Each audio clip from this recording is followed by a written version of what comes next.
పూరి జగన్నాథుడి ఆలయంలో శ్రీకృష్ణుడి యొక్క గుండె ఇంకా అక్కడ ఉందని చెప్పేసి చాలామంది చాలా సందర్భాల్లో చెప్పడం మనం విన్నాం.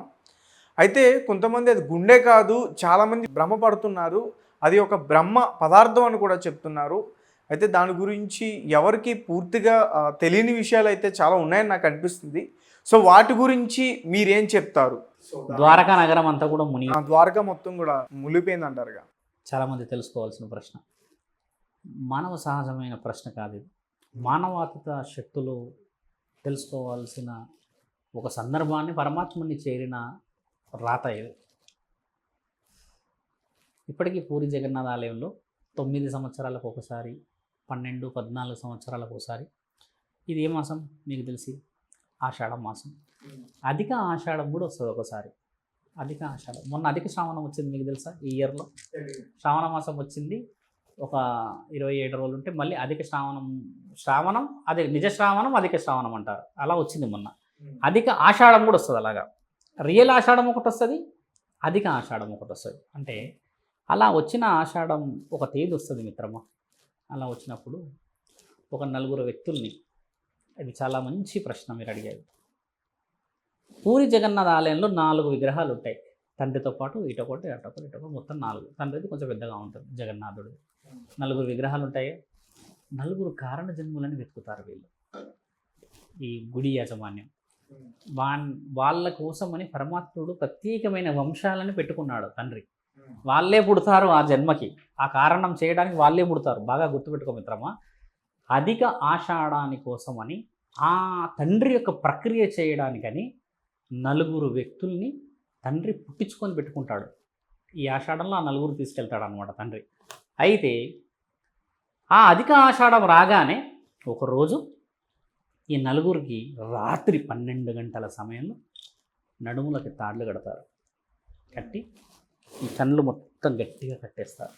కట్టేసేసి ఈ మెయిన్ ద్వారం నుంచి వాళ్ళని లోపలికి పంపిస్తారు. ఒక గంట కడతారు వాళ్ళకి ఇక్కడ నడుము దగ్గర ఆ తాడుకి. ఈ 4 వెళ్తారు. ఈ 4 విగ్రహాల దగ్గరికి వెళ్తారనమాట. వీళ్ళకి కనపడదు, బ్లైండ్గానే వెళ్ళాలి వీళ్ళు. లోపలంతా చీకటని ఈ లైట్లు ఆపేస్తారు. ఒక దీపం కూడా వెలగదు అధిక ఆషాఢ సమయంలో. అది 12 సంవత్సరాలు 9 సంవత్సరాలకు వస్తుంది. లోపలికి వెళ్తారు కళ్ళు మూసుకొని. ఇవన్నీ బందీ ఉంటుంది. 4 రూట్లో వెళ్తారు మిత్రం ఆ విగ్రహాల దగ్గరికి. అందులో ఒకతను 90 సంవత్సరాల వ్యక్తి ఉంటాడు. ఈ తండ్రి యొక్క ముఖ్యమైన విగ్రహం దగ్గరికి వెళ్ళేవాడు. 4 కదా, తండ్రి ముఖ్యమైన విగ్రహం ఉంటుంది కదా మెయిన్.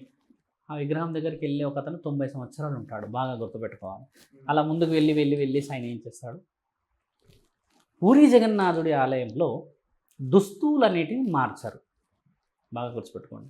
ఇప్పుడు వేరే విగ్రహాల దగ్గర మారుస్తుంటారు కదా, దుస్తువులు మారుస్తారు, పట్టు వస్త్రాలు పెడుతుంటాం పండగలకి. దానికి తండ్రి దగ్గర అధిక ఆషాఢంలో మాత్రమే మారుస్తారు, మిగతా రోజుల్లో మార్చారు. మిగతా రోజులు ఏం చేస్తారంటే తండ్రికి క్లాత్ మీద క్లాత్ కడుతుంటారు. పట్టు వస్త్రాల మీద పట్టు వస్త్రాలు, పట్టు వస్త్రాల మీద పట్టు వస్త్రాలు, ఇట్లా చుట్టడమే. ఇంకా ఇప్పుడు ఒక దుస్తులు ఉంది, ఈరోజు ఆరెంజ్ చేసా, రేపు వైట్, దీని మీద వేస్తా. అంతేగాని దీన్ని నేను ఇప్పేసేసి దీన్ని ఉతికేసి ఆరేసుకోవడాల కార్యక్రమాలు ఉండవు. ఒకదాని మీద ఒకటి. ఆ విగ్రహాలకు ఏదైతే దుస్తులు ఉంటాయో మిత్రమా, ఒకదానిపైన ఒకటే ఉంటుంది చుట్టి. ఆ 4 విగ్రహాలకు అలాగే ఉంటుంది. ఈ పెద్ద ఆయన ఏం చేస్తాడు, అన్ని 4 చీకట్లు వెళ్తారు కదా, వెళ్ళేసి ఆ విగ్రహం దగ్గరికి వెళ్ళి టచ్ అవుతారు. టచ్ అయిన తర్వాత చూసుకుంటాడు ఆయనని. ఈయన అందరూ చూసుకుంటారు.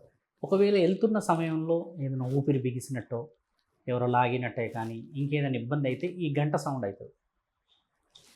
ఆయన పెట్టిన సిగ్నల్ అదే, ఏమైనా ఆపద ఉంటే మీరు చెప్పాలి మాకు అని. ఇది సౌండ్ చేస్తే మాకు తెలిసిపోతుంది, అక్కడ దాకా కనెక్షన్ వినబడితే మిమ్మల్ని లాగేస్తాం వెనక్కి అని చెప్తారు. వీళ్ళంతా ఎన్నుకుండే చేస్తారు. పురోహితులు అందరూ ఉంటారు, అంత యాజమాన్యం ఉంటారు అక్కడ. అంత లాంగ్ డిస్టెన్స్లో తాడులతో పంపించేస్తారు గర్భగుడిలోకి. అప్పుడు వీళ్ళు వెళ్ళి బట్టలు తీస్తూ ఉంటారు. బట్టలు తీసేస్తారు.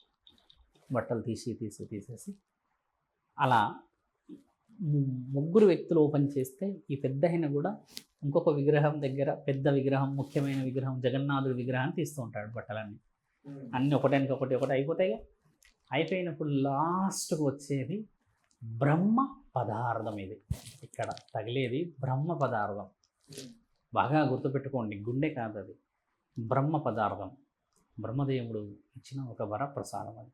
ఆ బ్రహ్మ పదార్థం అనేది ఇక్కడ మెత్తగా తగులుతుంది.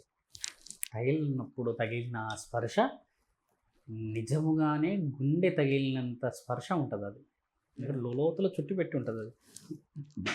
అలా వచ్చిన ఆ స్పర్శ గుండె అని చెప్పబడుతుంది ఇప్పుడు మనందరికీ. అంటే బ్రహ్మ పదార్థం అలా వచ్చిన తర్వాత వీళ్ళందరూ బట్టలు మార్చేస్తారు కదా, తీసేస్తారు కదా, తీసేసి బట్టలు పెట్టగానే లోపల వెనకాల ఉన్న ఆ సిబ్బంది, పురోహితులు, బ్రాహ్మణులు, వీళ్ళంతా గుడి పెద్దలు, అర్చకులు అందరూ వచ్చేస్తారు.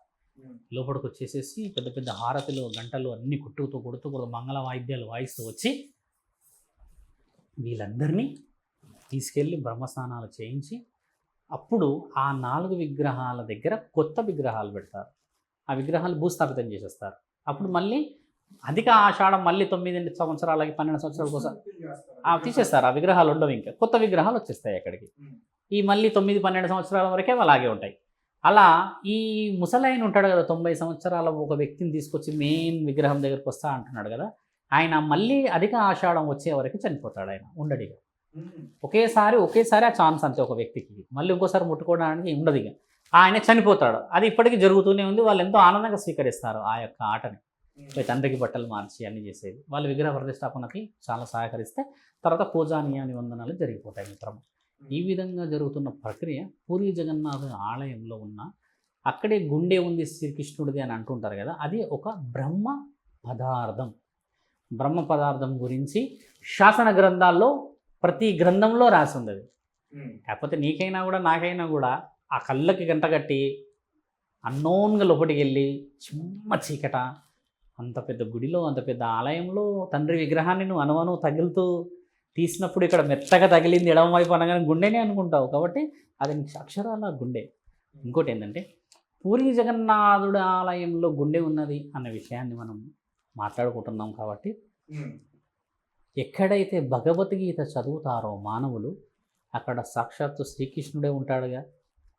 మనము పూరి జగన్నాథ ఆలయంలో తండ్రి గుండె ఉందని అనుకుంటున్నాం. మొత్తం భగవద్గీత ఎవరైతే చదివి భగవద్గీత ఇంట్లో ఎవరైతే పెట్టుకుంటారో వాళ్ళ ఇంట్లో సాక్షాత్తు శ్రీకృష్ణుడే ఉంటాడు కదా. మరి ఇప్పుడు అక్కడ బ్రహ్మ పదార్థమే నిజమైన గుండె అన్నప్పుడు, నిజమైన భగవద్గీత చదివి నువ్వు జ్ఞాన సంపాదన సంపాదించినప్పుడు నిజంగా శ్రీకృష్ణుడు నీ ఇంట్లో ఉన్నాడు అనేది కూడా నిజమే కదా. కాబట్టి ప్రతి మానవుడు భగవద్గీతని చదవాలి. దాంట్లో మంచి గొప్ప నిర్ణయాలు ఏంది, మానవుల శక్తి, ఇవన్నీ తెలుసుకున్నప్పుడు సాక్షాత్తు శ్రీకృష్ణుడే ఒక గుండె కాదు, శ్రీకృష్ణుడే మొత్తం ఉంటాడు నీ ఇంట్లో వచ్చి నీతో పాటు భగవద్గీత ఉంటే. అంత శక్తికి అర్థాన్ని తీసుకురావాలి ఇక్కడ. కాబట్టి అక్కడ గుండె ఉండేది అనేది బ్రహ్మ పదార్థం. నువ్వు ఇక్కడ భగవద్గీత చదివితే తండ్రి భౌతికంగా శారీరకంగా మొత్తం నీ దగ్గర ఉండడం అనేది చాలా విలువైనది. కాబట్టి ఏంటంటే అక్కడ గుండె అనేది ఏంటంటే మిత్రం, అది బ్రహ్మ పదార్థం విలువైనది. కాబట్టి దాన్ని గుండెతో పోల్చుకుంటూ వస్తూ ఉన్నారు. ఓకే, కానీ అది గుండె కాదు. గుండె అయితే దాని ముమ్మాటికి కాదు, అది బ్రహ్మ పదార్థం. అది రుజువులతో మాట్లాడుకుంటాం మనం, ఎప్పుడైనా కూడా మాట్లాడాలి. ఇప్పుడు అది తెలుసుకోవాల్సిన అవసరం కూడా ఉంది. అక్కడ ఉన్న ఆ పవిత్రత ఏందో చెప్తున్నాను మీకు. కానీ చాలామంది గుండె గుండె అని చెప్తూ ఉంటారు. గుండె అనే చెప్తారు. మరి నీకు అన్ని కళ్ళన్నీ కట్టకట్టేసేసి ఆడ తీసుకుపోయి ఇక్కడ మెత్తగా వచ్చినట్టుగా అనిపించినప్పుడు మరి అది గుండెగా, అది బ్రహ్మ పదార్థం అని రాసి ఉందని చెప్తున్నాను నీకు నేను. నేను ఒకవేళ రాసి లేకపోతే నేను గుండె అనేవాడిని, అది గుర్తుపెట్టుకోండి. అర్థమైందా మిత్రం? అంటే మీరు చదివిన గ్రంథంలో ఉందా? నేను చదివిన గ్రంథము మీ తాత మా తాత రాసింది కాదు. ఒకే గ్రంథం ఉంటుంది, భగవద్గీత, భాగవతం, శ్రీ పురాణం, కల్కి పురాణం, తర్వాత అష్టాదశ శక్తులని ఏలిన పురాణం, దేవీ పురాణం, 12 జ్యోతిర్లింగాల పురాణం, శివపురాణం, అలా ఎన్ని పురాణాలు ఉన్నాయి? 18 పురాణాలలో ఉన్నాయి. నేను చదివిన పురాణాలు అంటే నేనేమో నువ్వు వెళ్ళేసేసి గ్రహాంతరవాసిని కాదు కదా మిత్రమా. నేను చదివిన గ్రంథాల్లో, నీవు చదివిన గ్రంథాల్లో అదే రాసి ఉంటుంది. ఇంకా రాసే అంత గొప్పతనం రాలేదు ఈ మానవ జన్మకి. గత 100 ఏళ్ళలో ఎవరు రాయలే. అంతకు ముందుకు రాసినదే చదువుతున్నాం మనం.